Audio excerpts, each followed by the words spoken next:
This episode of Control Talk Now, the Smart Buildings videocast and podcast, is brought to you by Belimo Air Controls.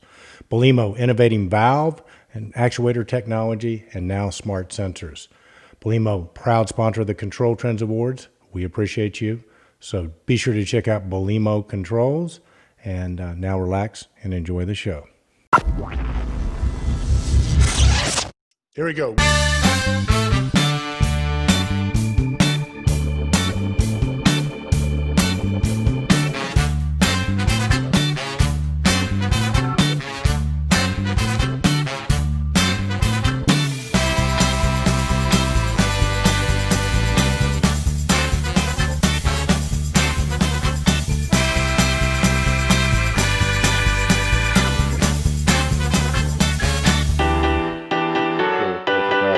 One, two, three.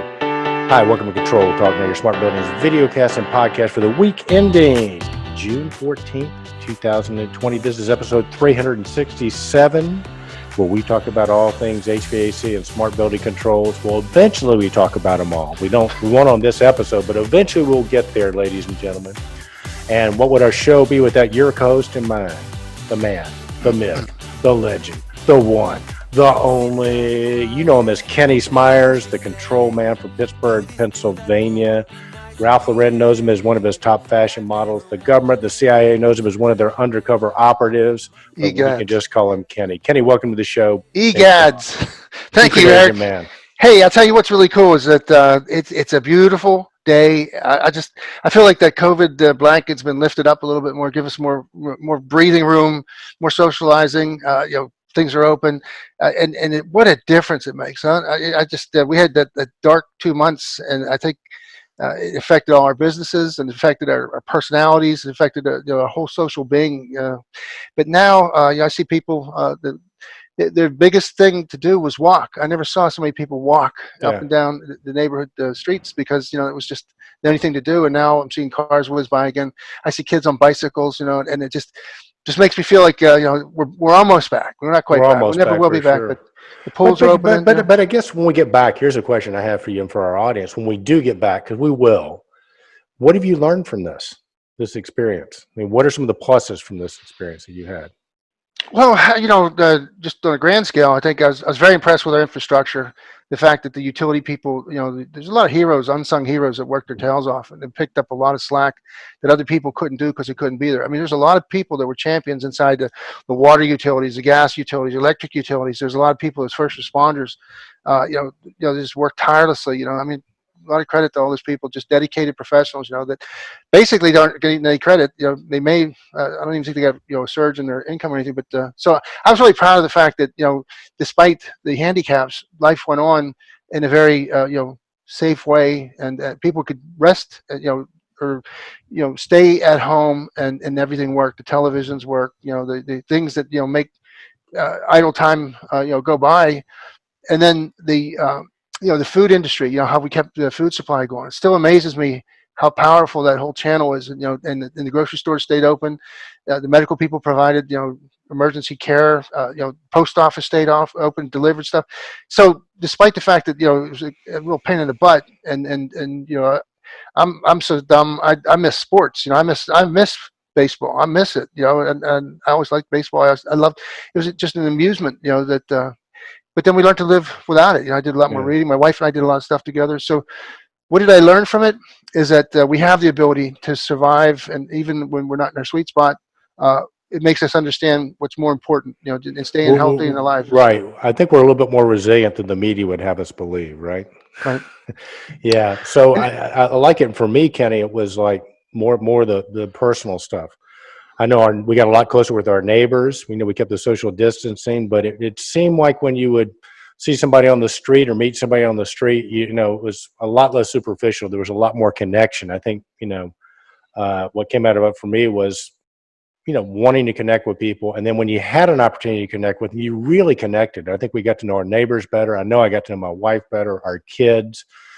We homeschooled our kids through this. Yeah, that's amazing. If you listen to the show, you know that. So, And Eric, you know what? I noticed something too, is that you got smarter. I mean, every time I talked to you, you were telling me some new factoid that you may or may not have known and forgot, but all of a sudden you became a Renaissance person. You started talking about this and that, and it was your daily lessons. well, yeah. What happened? And again, I think I mean, this is just kind of a life philosophy. It's like I try to teach my kids this, and our employees. We talk about this at Stromquist. Okay, what's good about this situation, or what could be good about this situation? It's like our business philosophy at Stromquist has always been, how can we get better? And like, for example, when there's a downturn in the economy, what we do is we don't necessarily freak out about that. That's the time we go, okay, how can we be better when we come out of this, right? So for me personally, I have more time on my hands, and I'm looking at this thing. There's a thing called the Great Courses, and Kenny, I know you've done these, and they're typically pretty expensive, but it's like they get the best college professors on the planet, and they teach subjects via video, right? So you can buy these things, and typically like my one on Beethoven, one of the best music professors around, the symphonies of Beethoven. I mean, that was like $300 or $400, which I bought. So I've used these guys over the years, but then lo and behold, a thing comes out. They got this on-demand thing. They've changed their model a little bit. You can still buy the courses, or you can spend the equivalent of $10 a month if you pay it annually, which is $120 a year. You have access to every single one of those courses whenever you want it. I jumped on that in a heartbeat, Kenny, and I've been going through Shakespeare to calculus to European history, and it's amazing. So I've had the time and the bandwidth. Because if you think about it, it's really having bandwidth as well as time. And what I mean by bandwidth is having the energy, right? So typically, in the patterns the patterns I was before COVID, I was running all the time. There was no more, if there was more time, there wasn't any more energy to invest in it. So sort of retooled doing that. So I do 2 or 3 hours a day on that, and learning a lot, Kenny. Learning it's a cool. whole lot. Yeah, and I've noticed it. I think you've been more upbeat. In other words, it's all about making things work, making the best out of making lemon. Was it making the lemonade out of lemons? Exactly, and I think a lot of us did that, and Yeah. but quite frankly, I'm glad we're back and up and at 'em, and again, and then I appreciate things a lot more. I appreciate service. I appreciate being able to be back in a professional capacity. Yes. We do a lot of buying and selling, and we meet a lot of people. And that was all inhibited by the COVID-19. So now we're back out. Well, yeah. Speaking of that, Kenny, did I see you do a post, or did you tell me that some of these conferences are going to be a go-ahead? What's the update on that? I think for sure, ASHRAE came out and said that they are definitely having their ASHRAE show as scheduled in Chicago. I saw that the NFMT is going to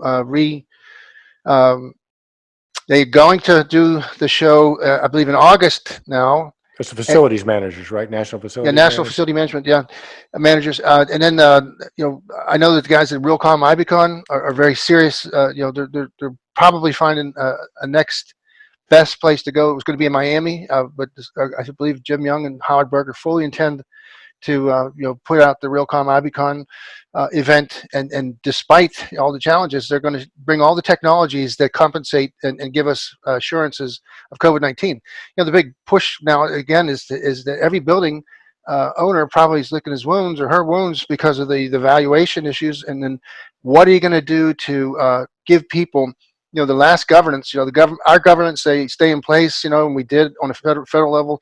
You had state and local level, Trump and that are adding measures to that or not coinciding, but we got general guidance. But building owners have to prepare their buildings for reentry in a lot of places, and then the tenants, the people that lease this space, they have to make provisions for one-way traffic through the break rooms and social distancing and do thermal reads and so we're seeing all this stuff kind of come marshaling out, but then we're still doing it.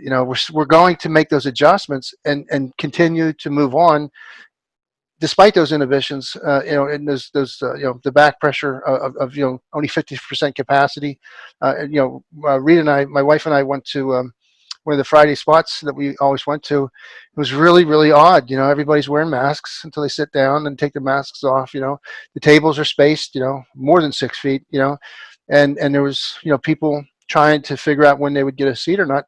And it just, it was marshaled, it was like we're at some sort of a peacetime war, it's against COVID, because everything's been changed, but not completed. And I think to your point, people began to recalibrate the how precious things were, like to be with their family again, be with our grandchildren. We haven't seen our granddaughter, and we can't wait to see her. But everybody was social distancing, and my wife couldn't go out to visit our daughter Sabrina in California because the whole travel thing, restrictions. And then, is it a good idea to travel on a plane to get out and then hang out with the family and maybe introduce something that they didn't have, or just that's where you got to be so careful. Yeah, that's where you got to be so careful. I know I always wear a mask when I'm out. My wife is a doctor, and she works with elderly people in their homes, right? That are recovering from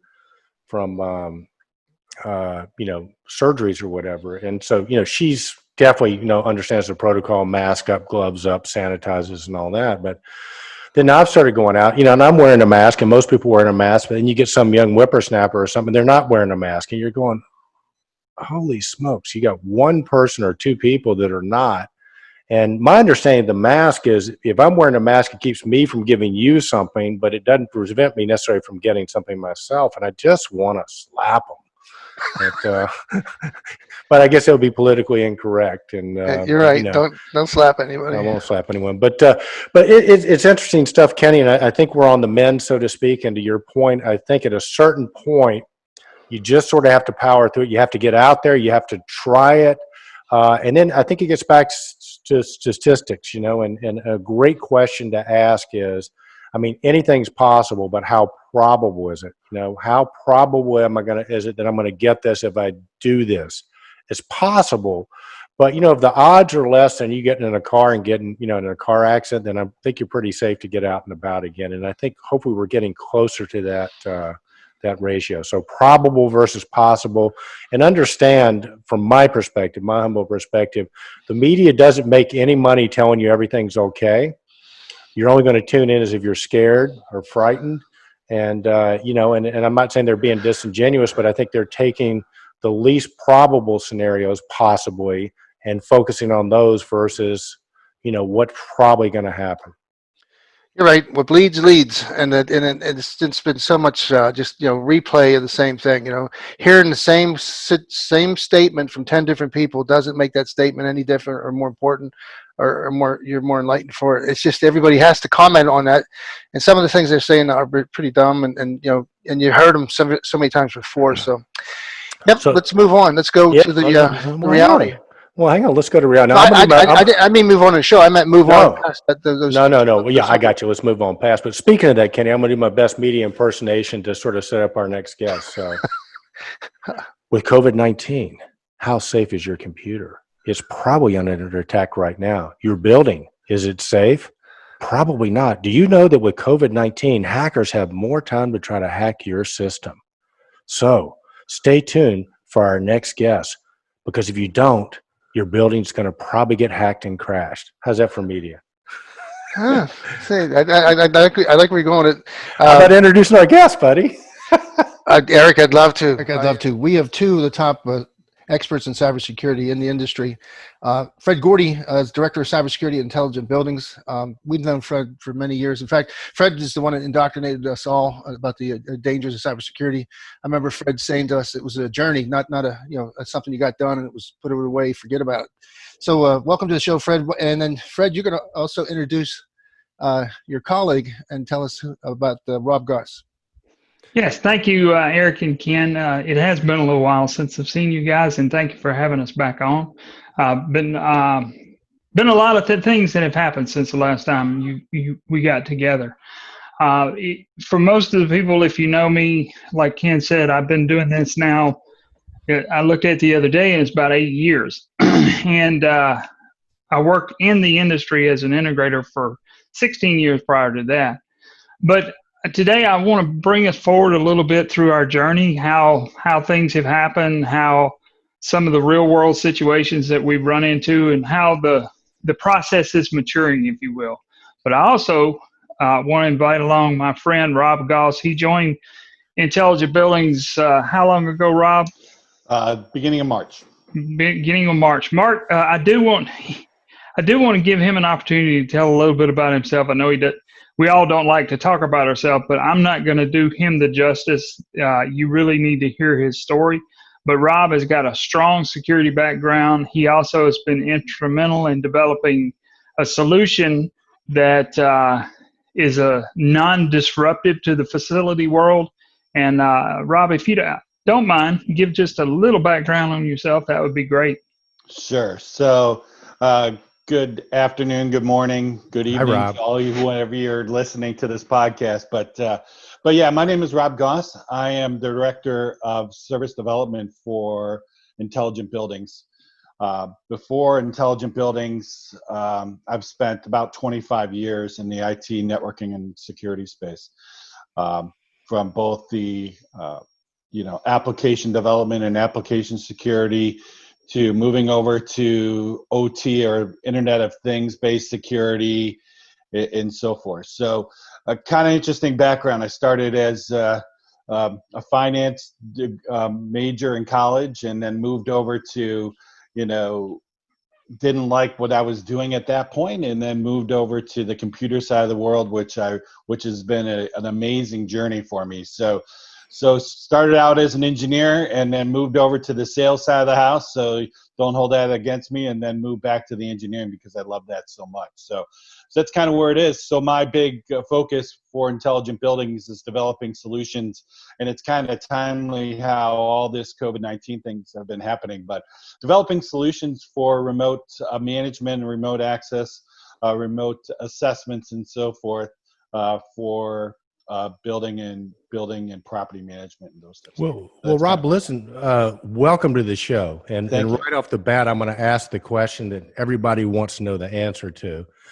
And you sound like you're uniquely qualified to answer this because the man, the myth, the legend, whether you know it or not, is quite a big stock player. And what we want to know is, with your finance background, why is the stock market still going up when we have COVID-19 and all this social unrest? So if you can give us a good, go ahead. It's very simple because you're looking at all this pent-up excitement, right, that's going on. So in the last few days, there's been some really good, news that have come out based on unemployment and things like that, and people are seeing this and jumping on it. So that's one of the big reasons. So, I have to admit, you talk to people on the street, as we all have been kind of in our homes and so forth, and you finally get to talk to other people and so forth. Now here in Michigan, we were one of the last ones to actually go and actually be able to do things and so forth. But you see this pent up energy that's there, that people want to do things. People want to go and, go out and buy, go to their Home Depots, go to their Lowe's, go buy a car. These are things that people have been trying to do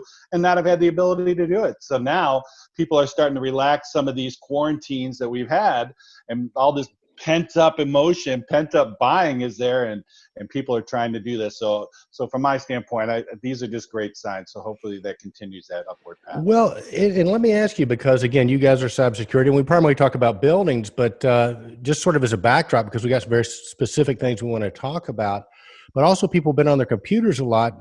I know that our family has done its part to support the economy by visiting retail sites virtually 10 or 12 times a day, buying stuff we don't need. But since we're all getting connected on, using our computers more and getting connected more, are the hackers, if COVID-19 affect the hackers at all, or are there more possible problems here? Yeah. Well, one thing though too, before we kind of go down that direction, to go back to and kind of extend what Rob was saying, he mentioned the unique timing of this is we were in the process of working towards, becoming more remote in our entire practice, because, logistically, we are dancing all over the world, but in order for us to really get out there, we had to come up with some solutions that were more remote reaching. But with that said, to your point, Eric, we have definitely seen an uptick in the amount of activity from the bad guys, because people are staying home and using their computers and everything. But also too, maybe not right now, but I would like to come back to the fact that we work a lot in commercial real estate, is there's been so many changes that this situation has just rammed down the throat of everybody. And so what we've seen, and not saying that it didn't somewhat affect us, but what we've seen is our activity is actually up because we're working with a lot of these people and helping them develop those strategies. And Rob has been key in making that happen. So, gotcha. Well, it's interesting. I think that the preparedness, you're saying that you had that expertise in remote services. And so when this happened, it didn't affect you negatively at all. In fact, what it did is allow you to implement something that you were getting really good at. And so yeah. And let me say this, and some of the articles that I've been posting lately, the tone has kind of changed a little bit over time. Ken, you mentioned earlier the things in the past that I've been doing. Is the tone has changed even across the intelligent buildings message. Is when we first got into this, and I've seen a lot of people that are getting into this space, and they are going from the theoretical heavy-duty, heavy-handedness of NIST SP 853A, all of them, FIPS 199, all of that is relevant stuff. But the problem is our industry is immature, and we've got to get them off of baby food to more solid food. So intelligent buildings, what we've done is we've actually created a process, what we call a managed service, that helps mature an organization. So I write a lot of policy, okay? I've written policy for large banks. I've written policy for military. But the majority of policy that I write is for the commercial real estate industry, right? And so if you can imagine trying to drop a college course on a 5-year-old's desk and saying, okay, do you understand this science that I'm putting in front of you? And I'm not minimizing what the guys know. I mean, they know a lot, but this is a new thing to them. So what we've tried to do is pull that down to the very basics. We've talked about before, it's not necessarily you got to be perfect day one, but what you got to do is start heading in that direction, right? And so along that journey, what we've done is we not that we don't still do it, but we go in with a full assessment, and we're pulling files and we're doing all of this stuff. Well, a lot of people, all they need to do is get a fingerprint or a pulse of how their vendor is handling them, okay? And so we started these remote assessments. You guys have had Totem on before. They're a part of intelligent buildings, and we use that system.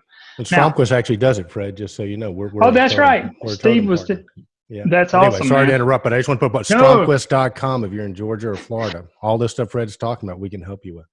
Exactly. Exactly. So we took that and we created a managed service around that, so that like after we've done a remote assessment on them, we take them through, show them where they can make some steps to changes, but then also we help them create policy, and then we have a policy compliance piece of that. Now, I'm going to kind of segue over and kind of hand the ball off to my partner here. All of this has been heading towards creating this remote access management piece of it, because you can tell these guys, hey, look, your vendor owns you. You've got they control your remote access. We need to be able to get in. We've got a company in Australia, and Rob will give you some background on that. That we're able to go in and monitor how they're doing, and with this solution, so that it's not all about just, hey, giving the vendor an access portal. It's about being able to actually proactively monitor and measure what they're doing. So I'm going to kind of pass the ball and let Rob talk a little bit about what he's been doing. So it's interesting. So I have to admit, most of my background is in the traditional IT security, that world that we have. So moving over to the OT world about 5-6 years ago, it was kind of eye-opening. Because in the IT space, everything is built on the risk, right? Built on risk mitigation, making sure that your data, your intellectual property is always protected. moving over to the OT space, and in particular the building automation, building management space, I really realized that, you take a look at these vendors, they will go out and put a BAS system in a building, and once they do that, they wash their hands of it. There's minimal risk on the vendor these days, especially in the building automation space.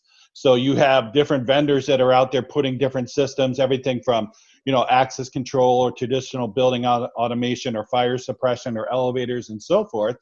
And there's all these vendors that are, they're washing their hands of their systems. They might have, access to the systems and so forth, and that's a different challenge. But the risk that there's no risk on their part. We've learned from Target and others that, there could be an attack, and it's not the vendor that caused the attack that's getting the, their egg on their face. It's the owner, right? And this is a huge challenge because now we have these critical systems that, when Fred showed you Shodan, these are things that are exposed. And how do you get access to them? And one of the big challenges or reasons that these are exposed is these vendors will put in, unsecure type means to get into their systems. And they'll use, like technologies like LogMeIn or other things that have been inherently insecure, or they'll do something as bold as to stand up, let's say, a cable modem or a DSL line direct to their systems with no security on them whatsoever. So these are huge challenges to these building owners, because now they don't even know the deck of cards that they're playing with. They don't even know exactly what's there. And that's one of the big challenges or pieces that Intelligent Buildings is trying to address, this process that we created from, looking at the assessments, doing audits on these vendors, to find out exactly what's going on, to give this knowledge to these building owners so that they can make intelligent decisions to mitigate the risk. It's so much so that there's actually a new thing that they're looking at called ROSI, which is return on security investment, of what they need to do to mitigate the risk, make sure that their brand is protected going out. And that really is developed into these solutions that I've been working on, bringing all these guys together, giving them some stake in the game so that if there is a challenge or an issue, everybody's fighting as a team and not an individual vendor here or there, which is truly important. And I want to kind of get Rob to talk a little bit about something that a real world situation. He mentioned, it kind of does bring some things, bubbles it up to the top that the owner didn't know. They didn't really know how the vendor viewed them or treated them. For example, and I'll let him give you the backstory, but one particular customer, the vendor didn't know the customer was on the call with us. And Rob, if you want to expound on that one was hilarious. So, and this was a very large vendor. It's one of the largest building automation vendors that are out there. And you guys know it. Yeah. So we had set up some remote, we had set up a remote management solution into that building as a test. And one of the things that the solution will do is discover the assets on the wire and who's trying to communicate to what. And I noticed, just for giggles, I was looking at it one day and I realized that there were over 100 different IP addresses trying to get to their BAS system inside their building through an unsecured link. And these were from across the globe. And one of the biggest offenders was coming from Stuttgart, Germany, that we had no idea. Nobody could attest on why this specific connection was trying to be made. Wow. So, and this was on a system that was years ago actually attacked before and had to be completely rebuilt. So there was a lot of things going against this system. But when we found it, I alerted the building owner, which in turn brought the vendor on a call with us. And first and foremost, the vendor said, well, from our standpoint, you guys bought the system and now you guys have to take care of it. So that was the first thing that I saw. Oh, my goodness. So we were like, time out here. So we're like, you don't care what's going on with these systems? He goes, no, we traditionally just stand these systems up. And if we have a remote monitoring contract, we'll go on it after that. But, it's your Windows server that's being exposed. You got to take care of it. And we were like, whoa, timeout. This is not a good way to address. And this gets back to my point that everybody's not working as a team. Security is, as you guys, Ken, you put it, it's a journey. It's not something that you work on once and then it's gone. The 0-day attacks are huge. Looking at things that have not existed yesterday, but they're there today, which is really, really important. So this vendor was going off on, needless to say, I was wearing my Teflon coated underwear for this call. Yes, but the problem is that this vendor was going off on me and saying, yeah, you have no idea what you're talking about. And literally I had the communication, the TCP dumps are basically the communication that we're going back and forth to show them exactly where it is, and he was stomping his chest because he was the vendor. Well, needless to say, he started getting really brash with me on the call, and then the owner of the building, the manager of the building got involved, and it was a different conversation at that point. But hang on. Can you walk us through that part of it? Because I think that's what our audience wants to hear. So what was the first words the vendor said? I mean, not the vendor, the owner said when he was, and what did the vendor say when they realized he was monitoring the call? The first thing that he said that came out of his mouth was timeout. There's no reason to get ugly here. Nice. That was from the owner of the building, right? Right. Yeah. Right. And he goes, and the guy that was being brash said, well, who's this? And the guy announced themselves, and it was on a Zoom meeting. So the funny thing is that he had his camera on as well. So as soon as he started talking, his view came up, and it was definitely an OSHIT moment that occurred. So so needless to say, it was an interesting conversation after that. And then in turn, that specific engineer is no longer on any of their accounts. And this is a pretty substantially large building owner. So, but Rob, let me ask you a question. But are they still using that vendor's product? They have to. Yeah, right? No, I got it. But I guess for the vendors out there that are listening, is you guys aren't the bad guys. No. Because of you guys being able to go in and help fix the problem, they can still use that product. So here's the thing that we've actually been having a lot of conversations about is that, at the end of the day, let's work as a team. And we've been actually talking to, these building owners. And one of the things that they're looking to do is that when these specific, maintenance agreements come up, let's change the game a little bit. Let's make it so that they look at our risk assessment to see how in play these vendors are, because that's one of the things that we actually will tell them, are these guys willing to work with us or not? And then by using these scores, they can determine, hey, you know what, either you're going to change or you're going to lose the contract. Because, at the end of the day, we all would, one of the things that keeps me up at night, if somebody takes control of an access control or an elevator system or something like that, it could be catastrophic. So in the IT world, Rob, in the IT world, and lots of data. Yeah, I'm sorry for interrupting, but something just occurred to me, and it sounds like you guys already have this. But Kenny, what is the thing that used to rate products and all that? Like it's got Consumer Reports. Yeah, something like Consumer Reports. Yeah. But are you guys actually saying that you could make available to owners like a vendor rating about their willingness to work with you guys? Yeah, exactly. We're using Totem to help us with that. So absolutely.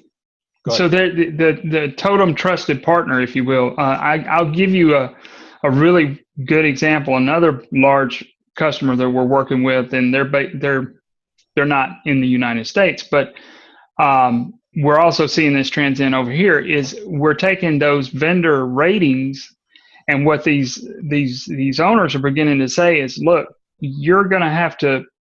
We're going to take this score and we're going to integrate it into our CMS. Or through their purchasing thing, that if your rating is not X, and I can't tell you what that is. I mean, I know what it is, but anyway, it's their metric. If you can't using the vendor assessment tool, then you're cut out of the program. You can't continue to work with them. This particular customer, by the way, implemented the solution that Rob's is put into play here at Intelligent Buildings.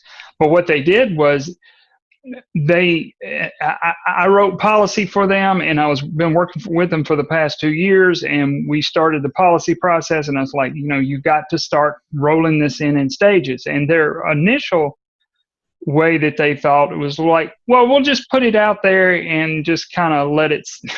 It was kind of just this lackadaisical kind of way of doing it. And I said, you have to have some teeth. Well, the problem is they started taking the vendors off of their individual remote solutions, and they put a remote solution in there, but they didn't, quote, turn it up, make it where they had to use it, basically. And so they recently got hacked.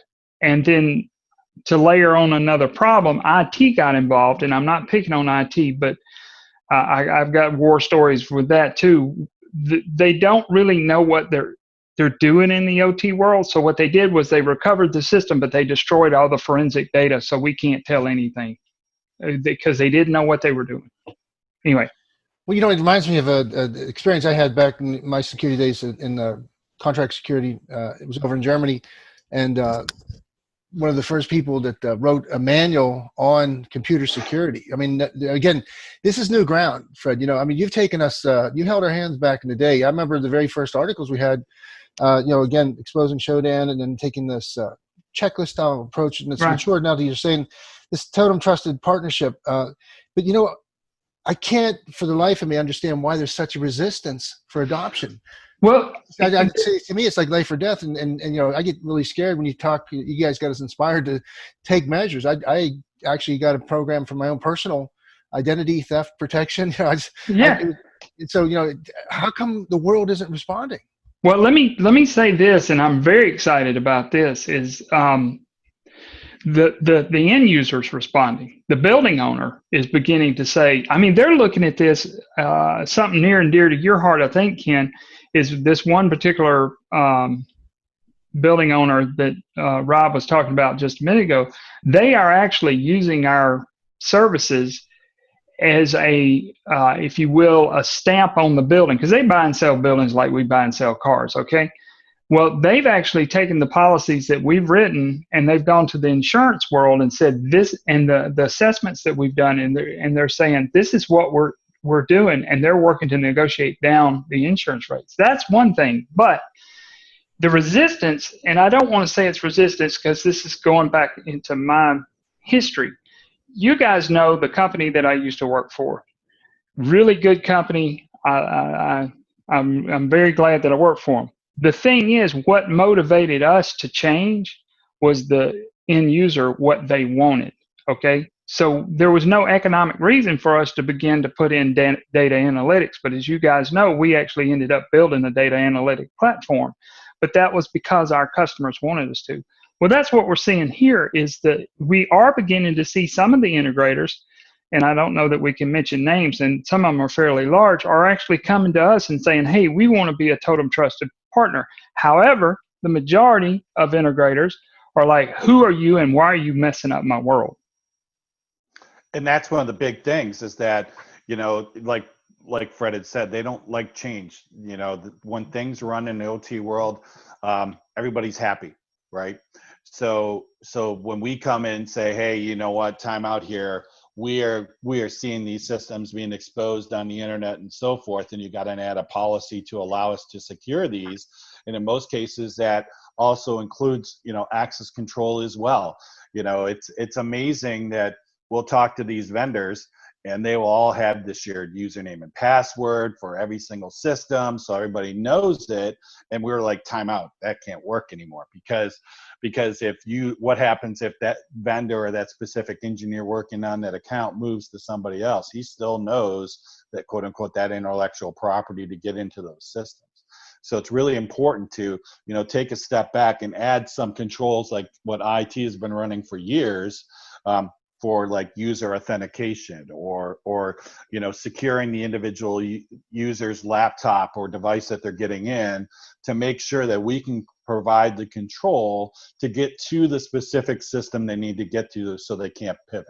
So if it's a building automation system and it's a specific vendor that only needs to get to that system, well, don't expose elevator control, don't expose access control systems and so forth.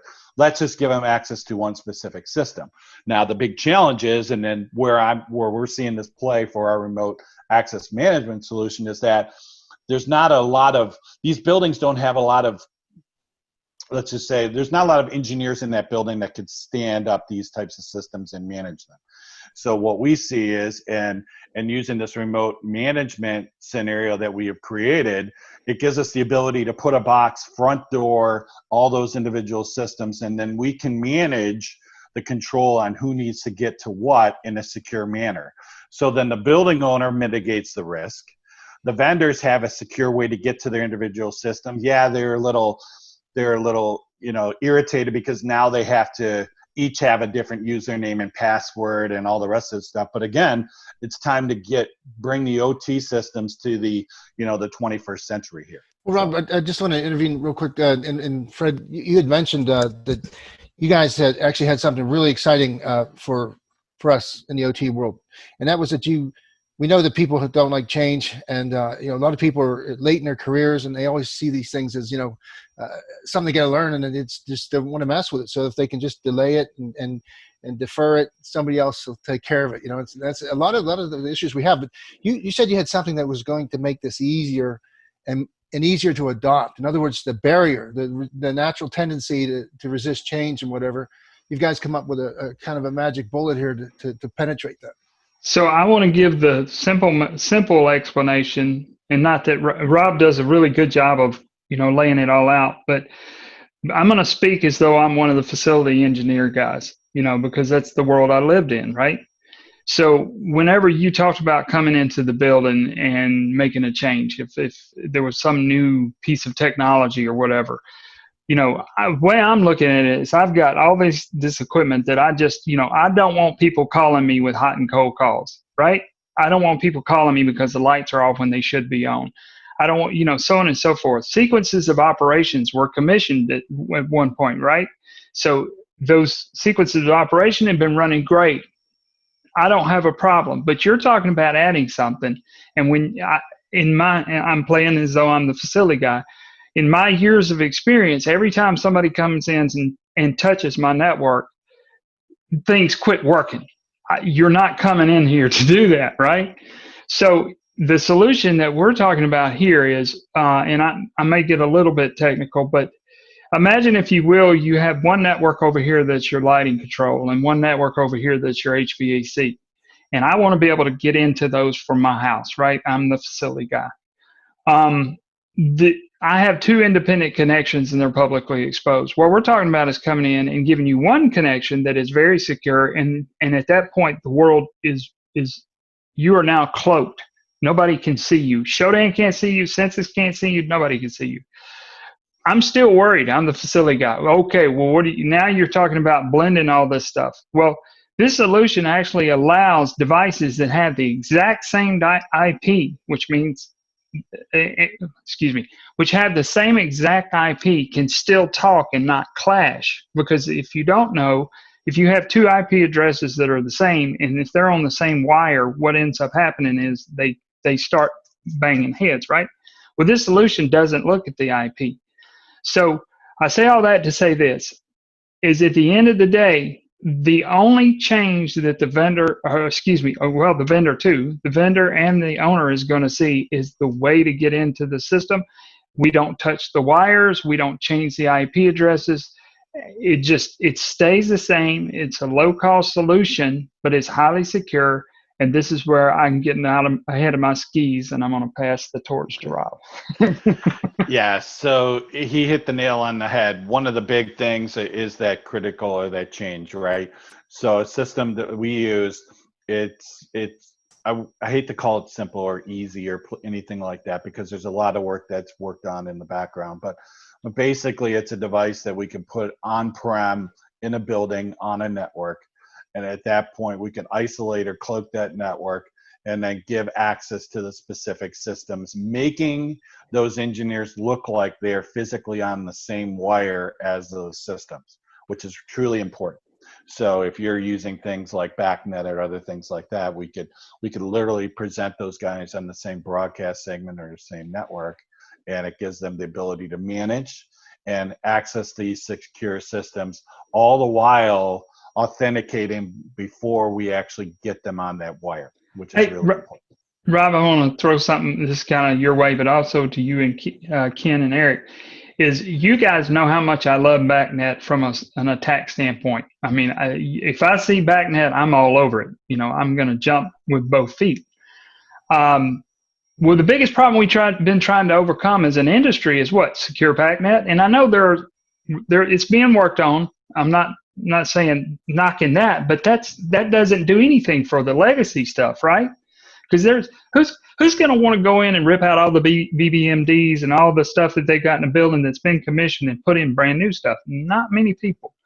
Well, basically what Rob is talking about is when this is popped into place, the world is blind to these devices. Rob stops me from getting to those devices. So I'm not saying BACnet is now secure, but the enclave or the bubble that it's sitting inside secures it. Well, you know, it's interesting. You came up with the term cloak. Now, I don't sound dumb or anything. Is that the new buzzword we're going to start hearing about? Yeah, because that's kind of cool. But it it has that comic strip or comic book thing where you come in and you put this the box in the building, and all of a sudden you have this safety shroud or this cloak. I like that analogy, but is that correct? Basically. Yeah, so it's like the Romulans, right? That's exactly what occurred. So it's cloaked because of getting a little bit into the weeds, but basically the protocol that is used within this system doesn't allow, it will not respond to a request unless it's coming from a device that it truly knows about and it trusts. I see. Okay. So that's really the biggie. So unlike traditional TCP, which is used across the world on the internet, the first thing that it's always going to do when it receives a request is it's going to respond. So it's inherently chatty. These why things like Shodan and other things are so, explosive, is because they're going to find these IP addresses. They're going to find these devices because the first thing that a device does when it gets put on the wire is it announces itself. Right.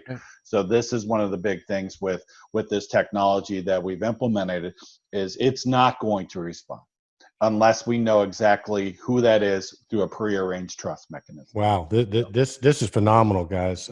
So Rob, and Fred, what I'm hearing, again, you guys got the assessment part of what you guys offer, right? You go in and you assess the system, but now it sounds like you actually have a device where you can go in and cloak a system, making it less vulnerable. So walk me through. So now I'm a building owner and I go, man, I tell you what, I like Fred, man. He looks like he's healthy. He's going to be around for a long time. He looks like he eats well. Rob looks like a cool guy too. I want to get involved. Walk us through the process of somebody's watching this broadcast and says, yeah, I want to engage these guys' services, and tell us step 1, step 2, and all the way through. You want me to take it, Fred? You take it. All right. So it's really the first thing. Just think about it's like anything that we do in our own lives, right? That's really how this process is set up. So, like if we're trying to fix something that's broken in our house, the first thing we want to do is investigate, right? Find out exactly what we're dealing with. Find out how ugly our baby truly is, if you will. So with the assessment piece and with the audit piece, we find as much data as possible. We interview as many people that we know that have a stake in the systems, the vendors and so forth. And then we take all this data and develop a policy on what's important. We let the customer know exactly what's going on in the building, where the risks are, what we assume the best way to mitigate those, and then we turn it over to Fred to develop those individual policies and so forth to secure those. You were saying, Fred? Yeah, I don't mean to interrupt, but one thing, a key thing to throw out, you guys brought up earlier this how things have been affected with everything that's gone on. And Rob made the statement of how we were kind of headed this direction. Everything he just described, we can now do remotely. Which is huge. Yeah. Because that's very important. Yeah. Mm-hmm. Yeah. So with all this data and the policies that were created and so forth, is that, okay, how do you put that into practice? Well, again, everybody, especially now with, rents not being paid and people are looking at ways to, do less with more, especially not having to hire headcount to do something like this, it's important for us that we've already developed this solution so that we can implement this and rinse and repeat on a per building basis or per system basis. and give you that control, give you that access that you need, and then also report on it on a quarterly basis to see this is what we found. If new systems get put on the wire, we'll alert you to these facts and so forth. So again, giving these building owners the visibility and the control that they truly never really had. All right, Rob. So listen, I'm sorry, Kenny. Real quick, can I just go straight to the cloaking and just forget everything else? Can I just get you to put the device in? Sure, you could. And then one of the things that we can do with this system is the system itself can learn the wire. It can learn the network itself. So it's definitely something that we can do.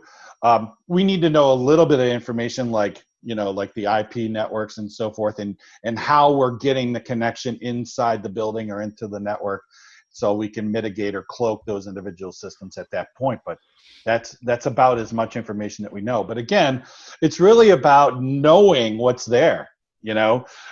We could be doing a BAS system today, but all of a sudden we're not realizing that there's a bunch of other connections that are out there. So yeah, we can address one system, but you really need to get the full picture. And the target attack really exposed the point that, if you have one entry point into a building, you might have a couple other entry points that might be there, and the ability to pivot off that entry point and do something malicious is something that we also have to worry about. Well, that's really, you guys are fun to talk to. In fact, I want just to say real quick, that Pro comment you said, rinse and repeat, that was the #1 marketing commercial of all times. It sold twice as much shampoo with the rinse and repeat. It was a Pro commercial. Anyhow, so you've taken the logistic expense out of it. I mean, getting down to the economics of your service and your solutions. This is really important, I think, for our industry to understand that a lot of our expenses and the perceived expenses were people getting in planes, staying overnight, and putting in a per diem. I mean, so you're adding say $1,500 a day. Now you guys can actually put the time is so well directed that this is probably a very reasonable solution. I mean, you've extracted all the costs and made it just for business, and it's a very important thing. Yeah, and then deployment is rapid compared to where it used to be as well, because you're not having to, jump from one building to the next. Now it's interesting. So the company I worked with prior, the State College of your state, Ken, we actually did 20 buildings a day on that campus. Yeah, absolutely. Did you hear that? 20 buildings a day. That's 20 buildings cooking. a day. That's cooking. Yep. Well, listen, Ken, I think the question you were trying to ask, and the one that I want to ask, because it's a new term we just learned, Rob and Fred, what is the return on security investment on this?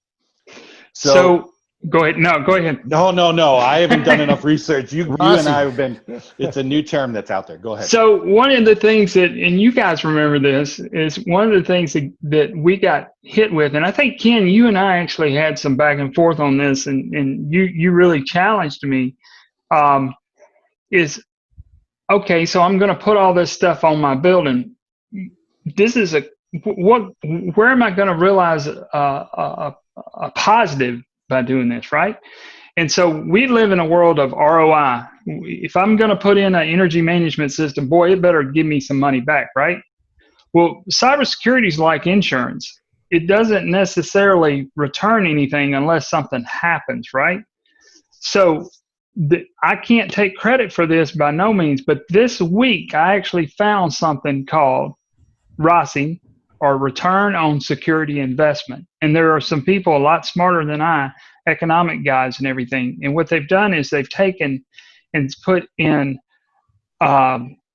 basically how much you would spend towards a security budget versus a potential occurrence value, meaning, and we actually have statistics on this because we've been gathering them.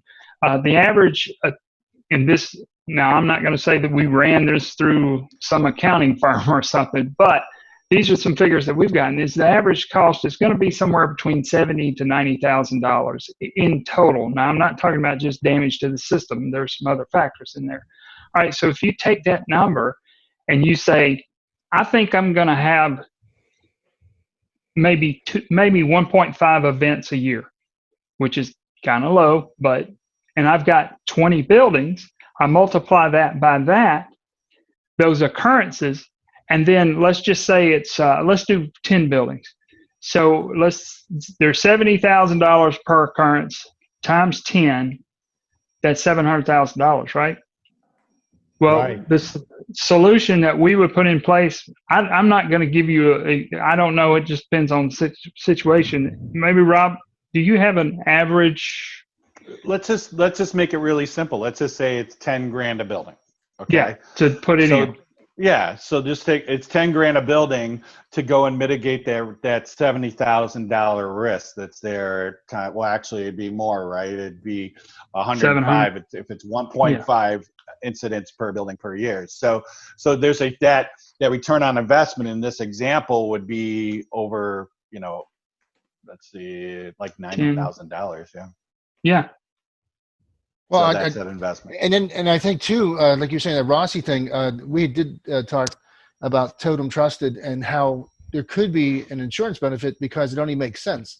In other words, it's like fire and everything else. If you take the steps and security systems and look at cars, how if you have the deployment of both airbags or now the side airbags, now the roof airbag, your insurance goes down because the catastrophic outcome has been mitigated. So I think to Eric's point, I think again we're trying to close to connect the two dots. So how does a building owner, and that's another thing I want to say too, Fred, you brought it out, the locus of control has changed from the specifying engineering community to the owner who's become enlightened. He's gone to the Meccas. He's gone to Realcomm, IBCon. He's gone to Niagara Summits. He's gone to stuff where he knows now that he can't wait for the process to improve itself. He's got to dictate what he wants in his building. Well, I can tell you this: about 2 years ago, was really. It didn't take me back. I kind of felt like that this was probably coming, but I remember went and did an assessment, and the guy told me when we sat down at the initial kickoff for this, this particular person said, "Let me give you an idea of what we're trying to accomplish here. Yes, we want to have our building secure, but we want to let everybody know we're getting our building secure." And I said, "Really? Why?" And he said, "Well, think about it." He said, "It's going to make my potential tenants feel better about coming into the building." So I said, "So you're going to use it as a marketing tool, right?" And he's like, "Yeah." So that's one of the interesting things. Some are using it for insurance, some are using it for marketing, some are using it for both. Yeah, both makes a lot of sense to me. And it sure makes sense to keep your own organization healthy. In other words, I know some of the people that looked at Totem Trusted and they thought it was just good for their own corporation. I mean, it'd be nice to sell it too, but they just like the idea that they had taken a positive step in the right direction. Like you said, it's an incremental improvement. You're not going to fix it overnight. No. And then if you do fix it and then get comfortable, you're going to let it lapse into disarray anyhow, right? If you don't have that's the big problem, I think. The way I look at it, we're all young guys here, but we still go to the doctor every year to get a checkup, right?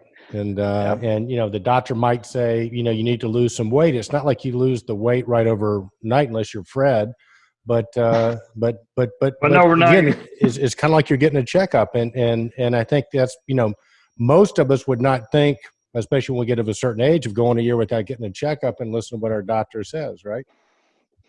Yeah, the thing is, cyber is like if you do an assessment or anything, it's like buying a car. You drive off the lot, the car value goes down, right?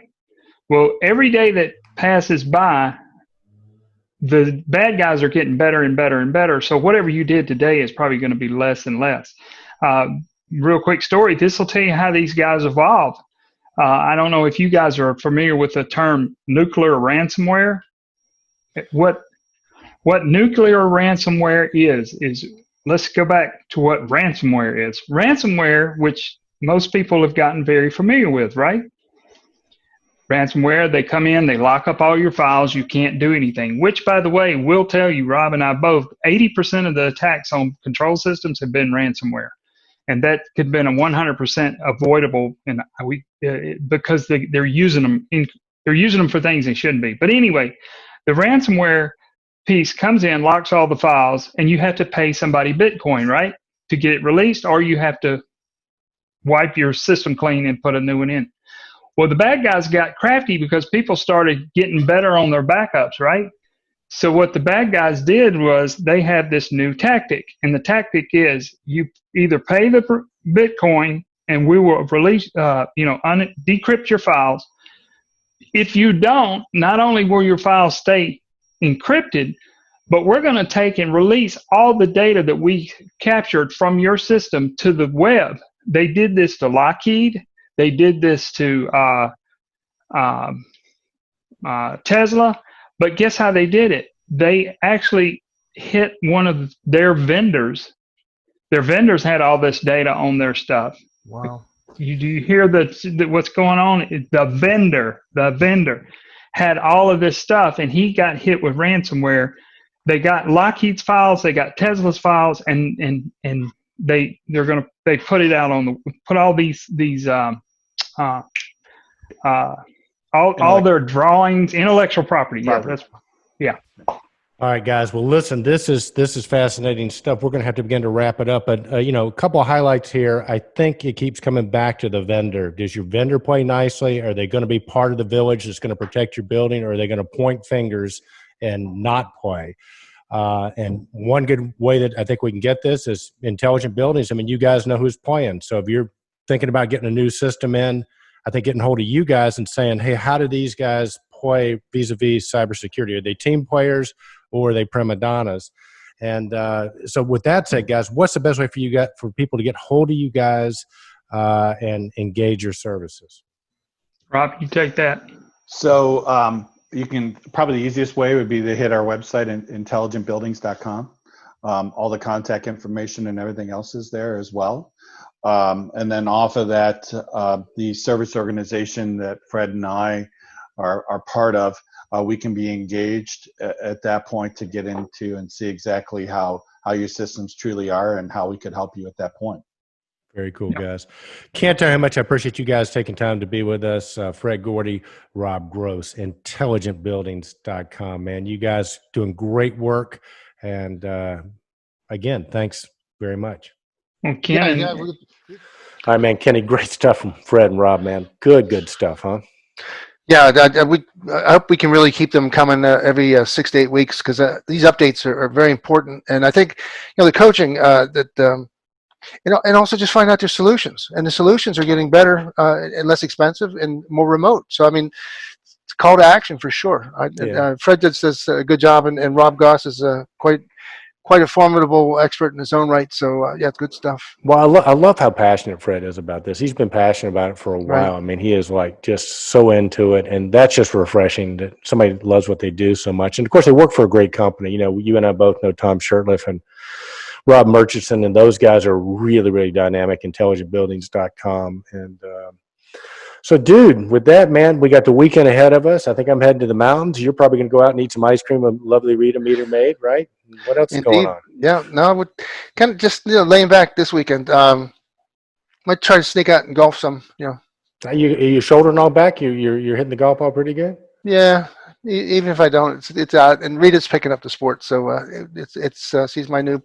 She has to endure me and my impatience and my yelling and screaming. No, I'm just kidding. Well, my dad gave me some advice early on, who was quite a golfer, and he said, I'll tell you one funny story, but he told me, if your marriage can survive playing golf together, you got a solid marriage, right? So anyway, the country club that they were at, he was on one of the boards or whatever, and the women golfers wanted to be able to have more access to play because they would let them play at certain times, right? Because back in the day, and I'm not saying it's true now, they had a lot more fun. They would play slower, and I guess the Dodgers would come out on a Wednesday or whatever, and so my dad was sort of advocating that, we can't let the women play on Wednesday because it's when the Dodgers play, and my mom is leading the charge that women should be able to play anytime. So they come over dinner one night. You realize they didn't realize each were on the other side, and they started talking about it. And over dinner, it's like my dad's going, "Yeah, we got to stop this." My mom goes, "Wait a minute! I'm leading the group of women to say we should be able to get to do this." And I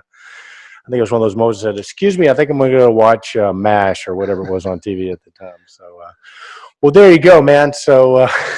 No, I could just see that, and you're right. That was one sport that women just really came into their own, dimension. We go for some really good women golfers. Jesse's daughters are amazing. Oh, well, Mike Marston's daughter. I mean, she's probably absolutely on the pro tour. So Mike Marston from EZIO. So, well, there you go, Kenny. Well, good luck with your golf this weekend, man. I hope all of our audience is having a great time. Again, a special thanks to Fred and Rob from intelligentbuildings.com. So remember, be bold, stay in control, keep your head down, Kenny Smyers, swing smooth, All right. and don't lift your head up when you putt.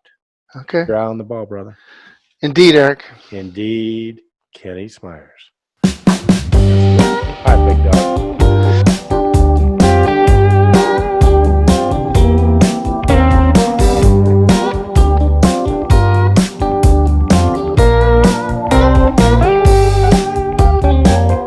Boom, boom, there's a knock at the door, but don't freeze in your tracks. It's that chance that you've been waiting for. It's the light coming through the cracks.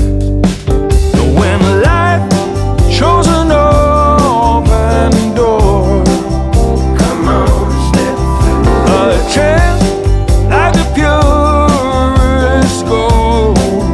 Come on, come on. When life shows an open road, you know you should ride. Forget what you've been told.